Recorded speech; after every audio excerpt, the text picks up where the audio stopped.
21장 군주가 탁월하다는 평가를 받으려면 어떻게 해야 하는가? 위대한 업적을 이루고 자신의 탁월함을 보여주는 일만큼 군주에게 높은 평가를 가져다 주는 것은 없습니다. 우리 시대의 사례는 스페인 왕인 아라곤의 페란도가 있습니다. 그는 거의 새 군주라고 부를 수 있는데 약한 왕으로 시작해서 명성과 영광을 얻으며 그리스도인들의 최고 왕이 되었기 때문입니다. 그의 행동을 고찰해보면 하나하나가 전부 위대하고 일부는 비범하다는 사실을 발견할 것입니다. 그는 통치 초기에 그라나다를 공격했고 그때 거둔 위협은 나라의 토대가 되었습니다. 그는 누군가에게 방해받을 걱정 없이 여유롭게 전쟁을 시작했으며 카스티아 제후들의 주의를 전쟁으로 돌렸으니 그들은 전쟁과 관련된 문제에 몰두하느라 계획은 엄두도 내지 못했습니다. 그러는 동안 그는 명성을 얻었고 귀족들이 알아채기 전에 그들에 대한 통치권을 장악했습니다. 그는 교회와 민중의 돈으로 군대를 육성했고 기나긴 전쟁을 치르는 동안 군대의 토대를 세웠으며 그렇게 조직된 군대는 훗날 그에게 영광을 안겨주었습니다. 그 외에도 더 위대한 과업에 착수할 수 있도록 항상 종교를 이용해 경건한 잔인함을 지향했습니다. 그는 자기 왕국에서 마라노들을 쫓아내고 약탈했는데 그보다 비참하고 특이한 사례는 없을 것입니다. 여기에 마라노에 대한 설명이 있습니다. 스페인어로 돼지를 뜻하며 이베리아 반도에서 그리스도교로 개종한 유대인이나 이슬람 신자를 비하해 부르는 용어로 사용되었다. 그라나다를 정복한 페란도 2세는 상당수의 마라노들을 쫓아냈는데 이 일은 경제적으로나 사회적으로 스페인에 커다란 영향을 주었다. 이런 설명이 있네요. 그는 자기 왕국에서 마라노들을 쫓아내고 약탈했는데 이보다 비참하고 특이한 사례는 없을 것입니다. 그는 똑같은 구실을 내세워 아프리카를 공격했고 이탈리아에서 전쟁을 벌였으며 마지막으로 프랑스를 공격했습니다. 이처럼 그는 늘 위대한 일을 계획하고 실행했으며 그 때문에 신민들은 언제나 놀라워하는 마음으로 긴장을 풀지 못했고 사태의 귀추를 주목할 수밖에 없었습니다. 그리고 그런 일들이 한 사건과 다른 사건 사이에 틈이 없을 정도로 연달아 이어지면서 사람들은 그에게 맞서 일을 꾸밀 여유가 전혀 없었습니다. 군주는 내부를 통치할 때도 자기 자신에 대해 보기 드문 사례를 보여주는 것이 유용합니다. 밀라노 사람 베르나무가 그랬던 것처럼 말입니다. 그는 좋은 일이든 나쁜 일이든 시민 생활에서 뭔가 특별한 일을 해낸 사람이 있으면 그에 관한 이야기가 오랫동안 사람들의 입에 오르내리도록 보상을 하거나 처벌했습니다. 무엇보다 군주는 자기의 모든 행동을 통해서 탁월한 재능을 가진 위대한 인물이라는 명성을 얻도록 노력해야 합니다. 그리고 군주는 누군가에게 진정한 친구이거나 진정한 적이 될 때, 말하자면 다른 군주에 대항하는 어느 군주를 지지한다고 밝힐 때 높은 평가를 받습니다. 그런 결정은 중립으로 남아있는 것보다 언제나 유익합니다. 만약 당신의 이웃인 두 강대국이 싸우게 되어 둘 중 하나가 승리하면 당신은 승리자를 두려워해야 하거나 그렇지 않은 처지가 되기 때문입니다. 둘 중 어떤 경우든 당신이 누구 편인지 밝히고 당당하게 싸우는 편이 언제나 더 낫습니다. 첫 번째 경우, 만약 당신의 입장을 밝히지 않는다면 당신은 승리자의 전리품이 될 것이고 그 사실은 패배한 자에게 기쁨과 만족감을 줄 것이며 당신은 보호를 받지도 피난처를 얻지도 못할 것입니다. 승리자는 자기가 역경에 처했을 때 도와주지 않았던 미심쩍은 친구를 가까이 하지 않을 것이며 패배자는 손에 무기를 들고 자신의 운명을 향해 달려가려 하지 않았던 당신에게 피난처를 제공하지 않을 것이기 때문입니다. 안티오코스는 아이톨리아인의 요청을 받아 로마인을 쫓아내려고 그리스로 들어갔습니다. 안티오코스는 로마의 우방이었던 아카이아에 사제를 보내서 중립을 지키라고 촉구했으며 로마도 자기들을 위해 무기를 들라고 아카이아를 설득했습니다.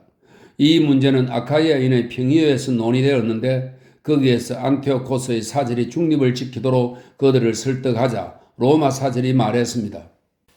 그들은 당신들이 전쟁에 개입하지 않는 게 좋다고 말하지만 그보다 당신들의 이익에 반하는 것은 없습니다. 당신들은 감사하다는 말을 듣지도 못하고 명예를 얻지도 못하며 결국 승리자의 전리품이 될 것입니다. 또한 친구가 아닌 자는 언제나 당신들에게 중립을 요구할 것이며 친구는 무기를 들어 입장을 밝히라고 요구할 것입니다. 단호하지 못한 군주는 눈앞의 위험을 피하려고 중립의 길로 가지만 그들 대부분은 결국 파멸합니다. 군주가 강력하게 한쪽을 지지한다고 밝힐 때 만약 당신이 지지하는 자가 승리한다면 비록 그의 세력이 강해져서 당신이 그의 재량에 맡겨지더라도 그는 당신에게 의무감을 느끼게 되며 이를 토대로 우호관계가 체결됩니다. 그리고 사람들은 도가 넘도록 배은망덕하게 행동하면서 당신을 억압할 만큼 파렴치하지 않습니다. 게다가 승리자가 정의를 전혀 존중하지 않아도 될 만큼 결정적인 승리는 없습니다. 당신이 지지하는 자가 패하더라도 그는 당신에게 피난처를 제공하고 가능한 한 당신을 도울 것이며 당신이 다시 일어날 수 있도록 행운의 동반자가 되어줄 것입니다. 두 번째의 경우, 즉 당신이 승리자를 두려워하지 않아도 될 정도의 군주들이 서로 싸울 때 승리자를 지지하는 일은 훨씬 더 신중한 처사라고 할 수 있습니다. 당신이 누군가의 도움을 받아 한쪽을 파멸시키는 것이기 때문입니다. 만약 승리자가 현명했다면 상대방을 그대로 놔두었을 것입니다. 당신의 도움 없이는 승리를 거둘 수 없었기 때문에 승리자의 운명은 당신의 재량에 맡겨집니다. 여기서 주목할 점은 다른 군주를 공격하기 위해 자신보다 강한 군주와 동맹을 맺지 않도록 조심해야 한다는 것입니다. 앞에서 말씀드린 대로 필요에 따라 강요된 경우가 아니라면 말입니다. 왜냐하면 승리하더라도 그의 포로 신체가 되기 때문입니다. 군주는 자신이 다른 군주의 재량에 맡겨지는 상황을 가능한 한 피해야 합니다. 베네치아인들은 밀라노 공작을 공격하려고 프랑스와 손을 잡았는데 그들은 동맹을 맺지 않고 피할 수 있었습니다. 결국 그들은 이 동맹 때문에 몰락하고 말았습니다.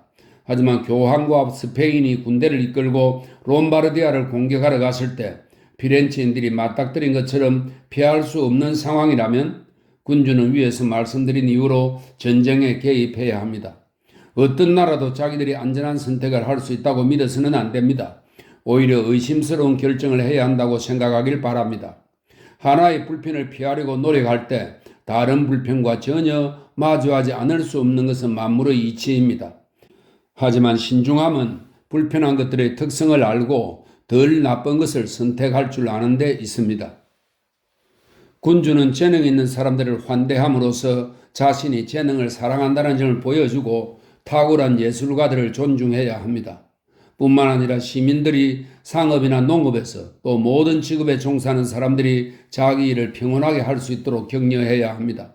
혹시 빼앗길까봐 재산을 늘리는 일을 두려워하지 않고 세금을 많이 낼까봐 걱정한 나머지 새로운 거래를 주저하는 사람이 없도록 해야 합니다. 오히려 그런 일을 하려는 사람, 그리고 어떤 방식으로든 자기가 사는 도시나 나라를 부강하게 만들려는 사람에게 상을 주어야 합니다. 그 외에도 한 해의 적당한 시기에 민중이 축제와 볼거리를 즐길 수 있도록 해야 합니다. 그리고 모든 도시는 동업조합이나 구역으로 나뉘어져 있기 때문에 그런 집단들을 고려해야 합니다. 때때로 그들과 모임을 갖고 인간성과 아량의 모범을 보여주는 것이 중요합니다. 그렇지만 군주는 언제나 자기 신분에 걸맞은 위엄을 확고하게 유지해야 합니다. 어떤 일을 하더라도 위엄이 결여되면 안 되기 때문입니다. 22장 군주가 곁에 데리고 있는 관리들에 대하여. 관리 선출은 군주에게 무척 중요한 일입니다. 관리들이 훌륭한지 그렇지 않은지는 군주의 신중함에 달려 있습니다. 군주가 얼마나 지혜로운지 평가할 수 있는 첫 번째 항목은 그가 주변에 데리고 있는 사람들을 보는 것입니다. 그들이 능력 있고 충성스럽다면 군주가 현명하다고 평가할 수 있습니다. 능력 있는 자들을 알아보고 그들이 충실하게 일하도록 만드는 법을 알기 때문입니다. 하지만 그렇지 않다면 군주를 좋게 평가할 수 없습니다. 군주의 첫 번째 실수가 부적절한 사람을 관리로 뽑은 것이기 때문입니다. 시에나의 영주 판돌포 페트루치의 관리인 베나프로 사람 안토니오를 안다면 누구나 그런 사람을 관리로 둔 판돌프가 무척 유능하다고 판단할 것입니다. 두뇌 능력에는 세 종류가 있는데 첫째는 자기 스스로 이해하는 것이고 둘째는 다른 사람들이 이해한 바를 파악하는 것이며 셋째는 자신이나 다른 사람을 통해서도 이해하지 못하는 것입니다. 첫째 경우가 가장 탁월하고 둘째 역시 탁월하지만 셋째는 무익합니다. 그러므로 판돌포의 두뇌 능력이 첫째 단계에 미치지 못한다면 적어도 둘째 단계에 속하는 것만큼은 분명합니다. 스스로 이해하는 독창성을 갖추지는 못했더라도 다른 사람의 행동과 말에서 좋은 것 또는 나쁜 것을 알아보는 판단력을 갖춘 군주는 관리가 잘한 일과 잘못한 일을 알아볼 수 있습니다. 따라서 잘한 일을 칭찬하고 잘못한 일을 바로잡으면 관리는 군주를 속일 생각조차 할 수 없기에 항상 잘하려고 노력하게 됩니다. 군주가 관리를 정확하게 가늠할 방법이 있습니다. 관리가 당신보다 자신을 더 생각하고 무엇을 하든 자신의 이익을 추구한다면 그런 사람은 절대 훌륭한 관리가 될 수 없으며 당신도 그를 믿지 못할 것입니다. 한 사람의 나라를 관리하는 사람은 절대로 자신을 생각해서는 안 되고 언제나 군주를 생각해야 하며 군주와 관련이 없는 일에는 관심을 두지 말아야 합니다. 다른 한편으로 군주는 관리를 생각하고 그를 존중하고 부자로 만들어주고 명예와 임무를 공유하는 방식으로 그에게 의무를 부여해야 합니다. 그러면 군주 없이는 그 자리에 있을 수 없다는 사실을 깨닫고 이미 커다란 명예와 부를 얻었으니 그 이상을 바라지 않을 것이며 무척 많은 임무가 주어졌으니 변화를 두려워하게 될 것입니다. 그러므로 군주와 관리가 이런 관계를 맺었을 때 서로를 믿을 수 있습니다. 그렇지 않다면 어느 한쪽은 해로운 결말을 맞게 될 것입니다. 23장 아첨꾼을 어떻게 피할 것인가. 간과할 수 없을 만큼 중요한 주제가 있습니다. 군주가 신중하지 않거나 훌륭한 관리를 선출하지 못하면 피하기 어려운 실수입니다. 그것은 바로 궁정에 가득 찬 아첨꾼입니다.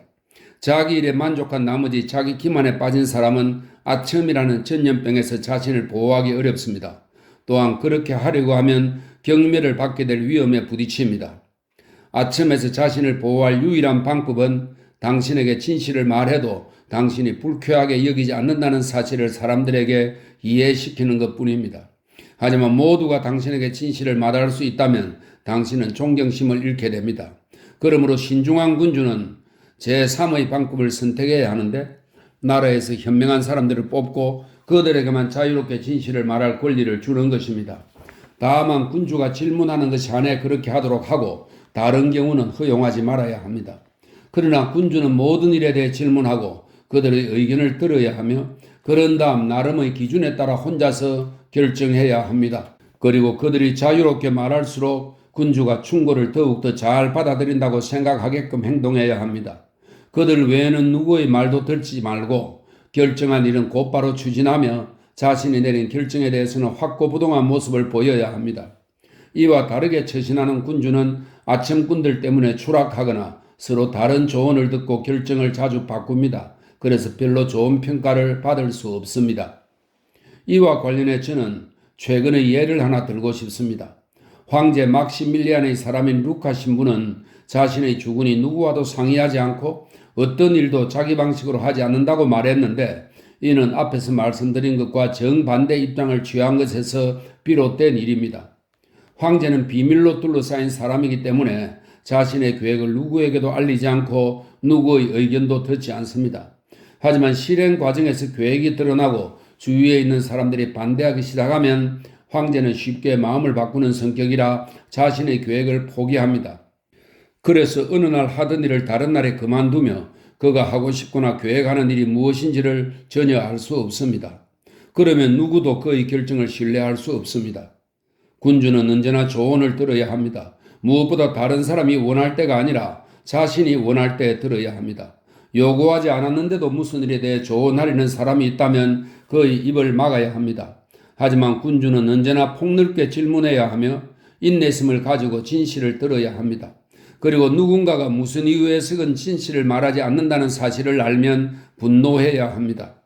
어떤 군주가 현명하다는 평판을 듣는 이유는 그의 자질 때문이 아니라 주위에서 좋은 조언을 하기 때문이라고 여기는 사람이 많은데 이는 분명 잘못된 생각입니다. 항상 옳다고 인정할 만한 보편적인 법칙이 있습니다. 현명하지 못한 군주는 좋은 조언을 얻기 어렵다는 사실입니다. 군주가 우연히 모든 면에서 군주를 조종할 만큼 신중한 사람에게 자신을 맡기지 않는다면 말입니다. 그런 경우 적절한 조언을 받기는 하겠지만 오래 가지는 못할 것입니다. 그 조종자가 짧은 기간 안에 나라를 빼앗을 것이기 때문입니다. 하지만 한 사람 이상에게 조언을 구한다면 현명하지 못한 군주는 절대로 통합된 조언을 얻을 수 없을 것이며 자신의 힘으로는 하나로 모을 수도 없을 것입니다. 조언자들은 각자 자신의 이익만을 생각할 것이 뻔하고 군주는 그것을 알아차리거나 바로잡을 줄도 모를 것이기 때문입니다. 그리고 그들은 달라질 수 없습니다. 왜냐하면 사람들은 어떤 필요에 따라 착해지지 않는 한 언제든지 당신에게 사악하게 굴 수 있기 때문입니다. 그러므로 좋은 조언은 누가 하든 관계없이 군주의 신중함에서 비롯되며 군주의 신중함이 좋은 조언에서 비롯되는 것은 아니라고 결론 지을 수 있습니다. 24장. 왜 이탈리아 군주들은 나라를 잃었는가? 앞에서 말씀드린 사항을 신중하게 준수한다면 새 군주가 오래된 군주처럼 보일 것이고 나라 안에서 그의 지위는 오래 통치한 것보다 더 안전하고 확고해질 것입니다. 새 군주는 세습 군주보다 주목을 많이 받기 때문에 그가 역량 있게 행동한다고 알려지면 오래된 혈통보다 훨씬 많은 사람을 사로잡고 좀 더 애착을 느끼도록 만들 수 있습니다.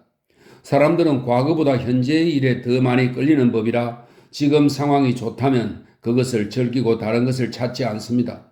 오히려 다른 면에서 부족함이 없을 때 군주를 보호하고자 온갖 노력을 기울일 것입니다. 또한 그렇게 함으로써 이중의 영광을 얻을 것이니 새 군주국을 세우고 훌륭한 법률과 좋은 군대와 좋은 친구들과 좋은 본보기로 나라를 보완하며 강화하기 때문입니다. 세습 군주가 현명하지 못해서 나라를 잃으면 이중으로 수모를 겪는 것처럼 말입니다. 우리 시대 이탈리아에서 나폴리 왕, 밀라노 공작, 그리고 다른 사람들처럼 나라 잃은 군주들을 고려해 보겠습니다. 그들에게서는 첫째, 위에서 논의한 이유로 군대와 관련된 공통적인 결점을 발견할 것입니다. 둘째, 그들 중 누군가는 민중의 적의를 샀거나 민중은 우호적이었지만 귀족들에게서 자신을 지킬 줄 몰랐다는 사실을 발견할 것입니다. 그런 결점들이 없다면 군주가 야전으로 군대를 이끌 수 있을 만큼 국력이 강한 나라를 잃어버리는 일은 없기 때문입니다. 마케도니아의 필리포스, 즉 알렉산드로스의 아버지가 아니라 티투스, 킹크티우스에게 패배한 필리포스는 자신을 공격한 그리스나 로마에 비해 보잘것없는 나라를 갖고 있었습니다. 그런데도 호전적인 데다가 민중을 사로잡고 귀족들로부터 자신을 지킬 줄 알았기 때문에 로마를 상대로 몇 년 동안 전쟁을 치를 수 있었습니다. 그는 결국 일부 도시의 지배권을 잃었지만 자신의 왕국은 지켜냈습니다. 그러므로 군주국을 오랫동안 통치하다가 이런 군주들은 운명이 아니라 본인의 나태함을 탓해야 합니다. 평온한 시기에 상황이 바뀔 수 있다는 것을 전혀 생각하지 못했기 때문에 훗날 역경의 시기가 왔을 때 달아날 궁리만 했을 뿐 방어할 생각은 하지도 않았으며 민중이 승리자의 거만함의 실정을 느껴 자신을 다시 불러줄 것이라고 기대했습니다. 다른 대책이 없다면 좋은 결정이라고 할 수 있지만 그렇게 하려고 다른 해결책들을 무시하는 것은 참으로 그릇된 행위입니다. 자신을 다시 일으켜줄 사람이 있으리라 믿으면서 넘어지는 사람은 없습니다. 그런 일은 일어나지 않으며 혹시 그렇게 되더라도 당신의 안전을 보장해 줄 수는 없습니다. 그런 방어책은 비열할 뿐더러 자신에게 의존하는 것이 아니기 때문입니다. 훌륭하고 확실하며 지속적인 유일한 방어책은 바로 자신과 자신의 역량에 의존하는 것 뿐입니다. 25장. 행운은 인간사에서 얼마나 강하고 인간은 행운에 어떻게 저항할 수 있는가? 세상에서 일어나는 일은 행운과 하나님이 지배하기 때문에 인간의 신중함으로 바로잡을 수 없으며 어떤 대비책도 없다는 견해를 지금껏 많은 사람들이 가져왔고 지금도 갖고 있습니다. 제가 이런 사실을 모르지는 않습니다. 따라서 세상 일에 땀을 흘릴 필요가 없으며 행운이 지배하도록 놔두어야 한다고 판단할 수도 있을 것입니다. 우리 시대에 그런 지혜는 더 많은 힘을 얻고 있는데 예상을 뛰어넘은 엄청난 일들을 날마다 보았고 또한 지금도 보고 있기 때문입니다. 그런 점을 생각하면 때로는 저도 어느 정도 그들의 견해에 이끌립니다. 그렇지만 행운이 우리 행동의 절반을 결정하더라도 우리의 자유의지가 꺼지지 않도록 나머지 절반 정도는 우리 스스로 지배하도록 놔둔다는 것이 진실이라고 생각합니다. 그리고 저는 행운을 물살이 거센 강의 하나에 비유하는데 그런 강들은 분노할 때 들판으로 범람하고 나무들과 건물들을 무너뜨리며 이곳에서 흙을 드러내 저곳으로 옮깁니다. 그 앞에서는 모두가 달아나거나 어떤 방식으로도 기세를 저지하지 못해서 결국에는 굴복하지요. 그렇다고 해도 평온한 시기에 뚝과 제방을 쌓음으로써 훗날 강물이 불어나더라도 물줄기를 수로로 돌려 흘러가게 하거나 무자비하고 커다란 피해를 보지 않도록 대비할 수 없는 것은 아닙니다. 행운에 대해서도 그와 비슷하게 개입할 수 있습니다.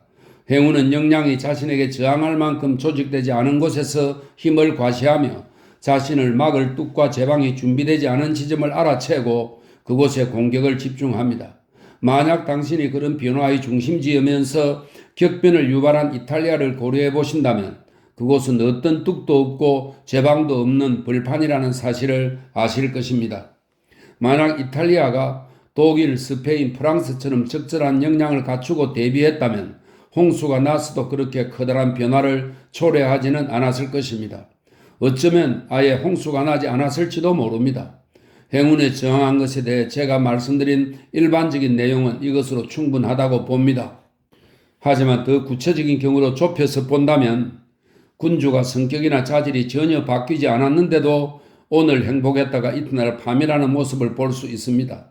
저는 그런 일이 앞에서 오랫동안 논의했던 이유로 생겨났다고, 즉 전적으로 행운에 의존하는 군주는 행운이 바뀌면 몰락하게 된다고 믿습니다. 게다가 일을 진행하는 방식이 시대의 상황과 일치하는 사람은 행복하지만 시대와 어울리지 않은 사람은 불행하다고 믿습니다. 왜냐하면 사람들은 자기 앞에 놓인 목적, 말하자면 영광과 부로 인도하는 일을 각자 다양한 방식으로 진행하기 때문입니다. 누구는 조심스럽게, 누구는 충동적으로, 누구는 격렬하게, 누구는 교묘하게, 누구는 참을성 있게, 또 누구는 그와 반대로 하면서 서로 다른 방식으로 목적지에 도달할 수 있습니다. 더구나 조심스럽게 행동한 두 사람 중 한 명은 자신의 계획을 달성하고 다른 한 명은 그러지 못하기도 합니다. 마찬가지로 조심스러운 사람과 충동적인 사람이 두 가지 상이한 방식으로 똑같이 행복해지기도 합니다. 그것은 오로지 그들이 행동하는 방식과 어울리거나 그러지 않은 시대 상황 때문입니다. 그런 이유로 제가 말씀드린 것처럼 두 사람이 서로 다르게 활동하면서도 동일한 결과에 도달하거나 두 사람이 같은 방식으로 활동했지만 한 사람은 목적을 이루고 한 사람은 그러지 못하기도 합니다. 그리고 행복 역시 그에 따라 달라집니다. 만약 어떤 사람이 조심스럽고 참을성 있게 행동하는데 시대와 상황이 그의 행동 방식에 어울리게 돌아간다면 그는 행복을 얻을 수 있습니다. 하지만 방식을 바꾸지 않으면 시간과 상황이 달라졌을 때 몰락할 수밖에 없습니다. 이런 변화에 맞추는 법을 알 만큼 신중한 사람은 없습니다. 본성이 이끄는 방식에서 벗어날 수 없기 때문이며 또한 한 길을 걸으면서 계속 잘 되었다면 그 길에서 떠나도록 설득할 수 없기 때문입니다. 그러므로 조심스러운 사람은 충동적으로 행동해야 하는 때가 와도 그렇게 할 줄 모르기 때문에 몰락합니다. 만약 시대와 상황에 맞추어 본성이 변한다면 행운은 변하지 않기 때문입니다. 교황 율리우스 2세는 모든 일을 충동적으로 추진했는데 그런 방식이 시대의 상황과 어울렸기 때문에 언제나 행복한 결과를 얻었습니다. 조반니 벤티볼리오가 아직 살아있을 때 볼리오나를 상대로 추진한 첫 번째 원정을 고려하시기 바랍니다. 베네치아인들은 그 일에 반대했고 스페인 왕도 마찬가지였으며 프랑스와도 마찰을 빚었습니다. 그럼에도 불구하고 그는 난폭하고 충동적인 성격을 바탕으로 원정을 감행했습니다. 그의 이러한 움직임은 스페인과 베네치아를 멈춰 세우고 꼼짝 못하게 만들었습니다. 베네치아는 두려워했고 스페인은 나폴리 왕국 전체를 장악하려는 욕망을 가졌던 터라 달리 행동할 수 없었기 때문입니다. 반면에 프랑스는 그의 뒤를 따랐습니다. 베네치아의 힘을 빼려는 목적을 가지고 교황과 우호관계를 맺고 싶어 했던 프랑스 왕은 교황이 움직이자 공개적으로 모욕을 받지 않고는 교황의 군사 지원 요청을 거부할 수 없다고 판단했습니다.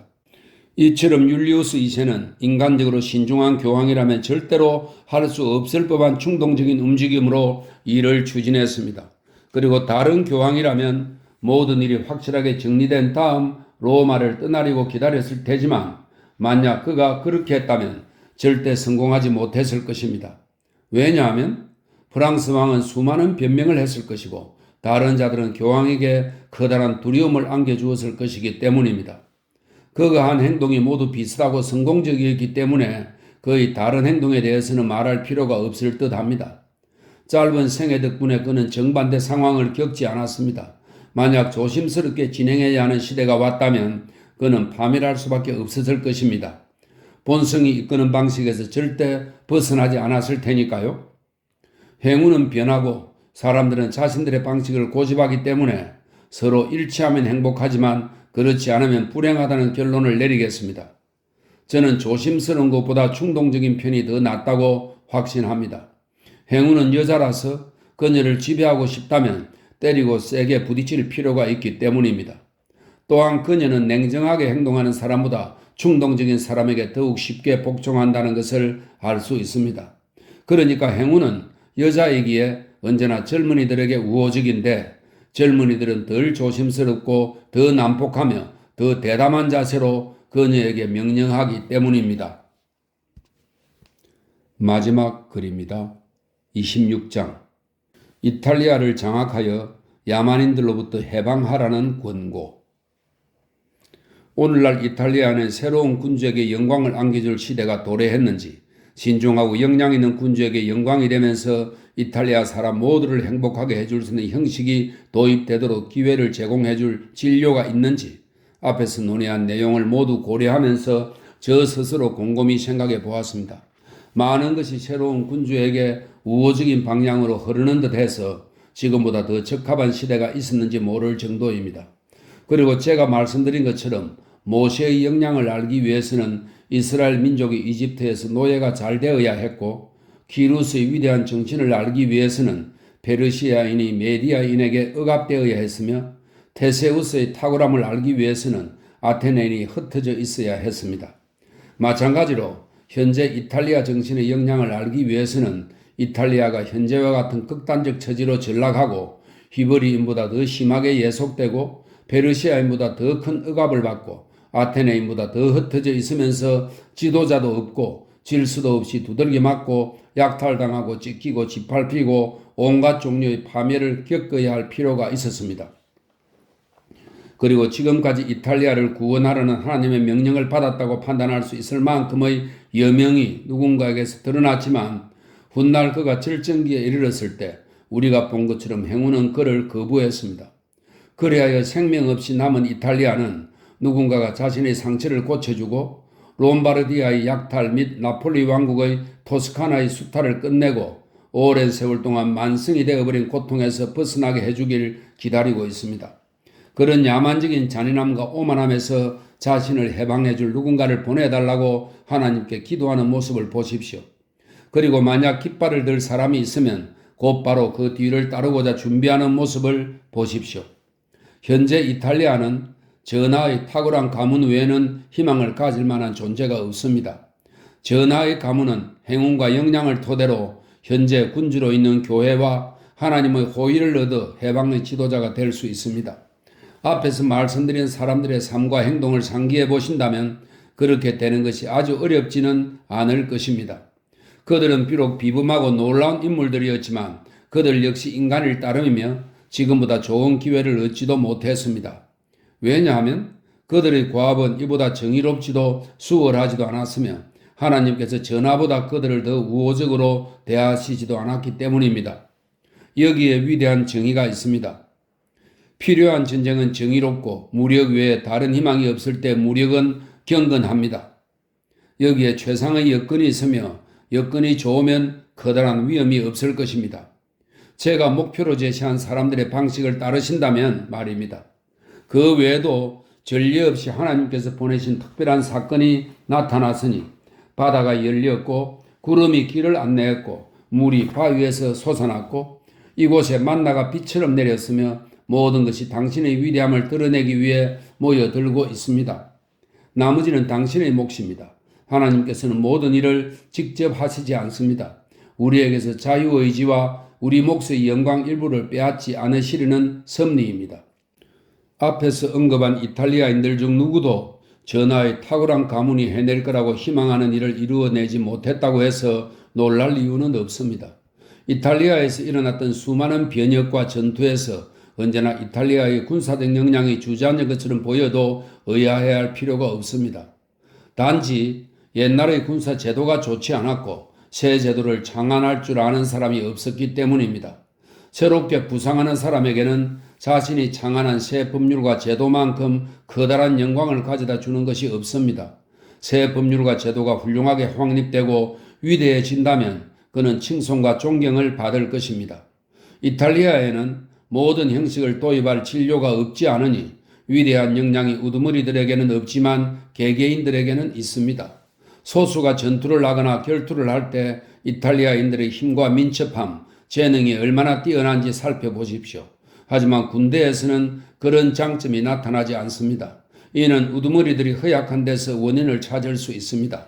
왜냐하면 능력 있는 사람들에게 복종하지 않고 저마다 자신이 능력이 있다고 생각하며 이제껏 역량에서 또 행운에서 다른 사람들을 굴복시킬 만큼 두드러진 능력을 보여준 사람이 없었기 때문입니다.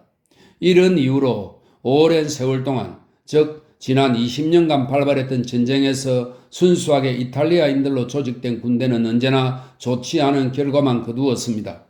타로의 전투, 그리고 알렉산드리아, 카푸아, 제노바, 바일라, 볼로냐, 메스트의 전투를 증거로 제시할 수 있습니다.